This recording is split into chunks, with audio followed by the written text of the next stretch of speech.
How can you come up with ways to be more creative?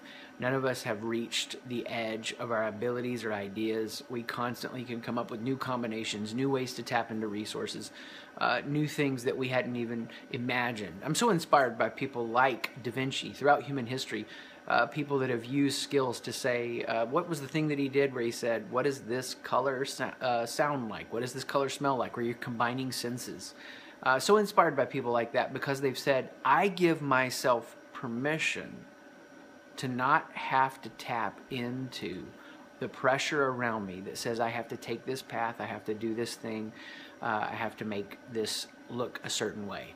It doesn't matter what field you're in. The conventional wisdom is usually wrong. There's all kinds of shoulds around us. You should do this, you should do that.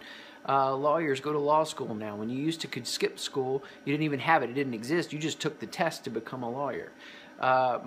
Different regulations we deal with in educational standards, the idea of a credit score, all of these things that we use to keep people afraid and keep people in line that actually stifle our ability to be creative. So how can we come up with more ways to be creative?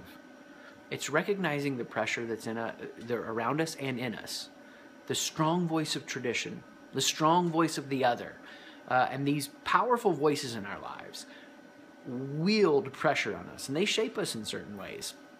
I talk with people that have chosen certain careers, and they've been in them for 20 years because they felt like they should. Whatever it is, you get that. When you can escape the should, the creativity will be there. So you'll be able to come up with lots more ways to be creative because you're removing the false barriers that are there. And so for some people, they find a lot of help in doing something like James Altucher talks about, where he has the 10 ideas that he does every day. Well, what gets you to the place that you can do that is when you remove that pressure off your brain that says, I have to do this a certain way. What this is about is waking up and becoming aware that the strong voice of tradition in your life or the strong voice of the other in your life only have power because there's a fear that says if you don't do what they're saying, blank is going to happen.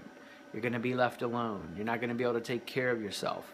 You're going to be found lacking and inadequate. And you're going to be found out to be a fraud. These are all shame-based lies. And so this is deep, but it's simple. If you escape the should, the shame-based lie, then you can literally, and this is true throughout different civilizations and across the span of human history and different religions, stare at a piece of grass and get jacked. Well, not that kind of grass, but you get what I'm saying. You stare at something, you notice it, because your brain isn't internally distracted with all of the fear and lies. What do they think of me? What do they say I should be doing? How come I'm not going after this? Why can't I have that? No more comparison, no more shame, no more pressure, just you, right where you are, soaking up this moment. And so for you to push back from the desk, take a walk, notice. It doesn't fit our culture, right? We think we got to power up, we got to push through. Sometimes the most brilliant thing that we can do to start opening ourselves up to creativity is to take a nap, so we have the internal fortitude to not build our identity around what others think of us. And then we start noticing creativity around us. I was watching Harry Potter with my kids last night. My daughter's 9, 11, and 12 right now.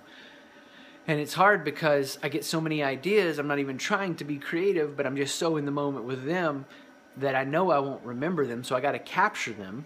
And so you've got to do that when you get those ideas. But what allows me to get that creativity is I'm there. I'm present with them in the moment. So find things that you can do that call you into full presence. Whatever those are, where you feel fully alive, and you'll watch that creativity flourish. Peace.